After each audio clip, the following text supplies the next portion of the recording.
কি সুন্দর এই প্রকৃতি! এই সুন্দর প্রকৃতি দেখার জন্য আল্লাহ আমাকে দুইটি চোখ দিয়েছে। যদি এই দুটি চোখ না থাকতো তাহলে এই সুন্দর প্রকৃতি দেখতে পেতাম না। আল্লাহ, তোমার কাছে হাজার শুকর। আল্লাহ আমাকে কথা বলার জন্য জবান দিয়েছে। যদি জবান দিত না তাহলে এইভাবে মন খুলে কথাও বলতে পারতাম না। আল্লাহর কাছে আবারও হাজার শুকর।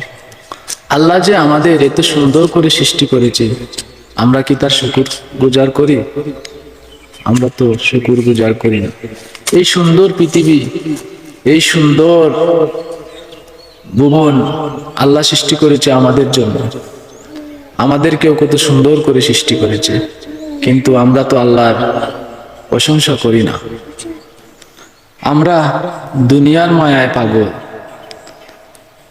দুনিয়ার মায়ায় পড়ে মরীচিকার পিছনে ছুটছি, আখিরাতের চিন্তা করতেছি না। তাই আসুন, যে আল্লাহ আমাদের সৃষ্টি করেছে সেই আল্লাহর ইবাদত করি, আখিরাতের চিন্তা করি।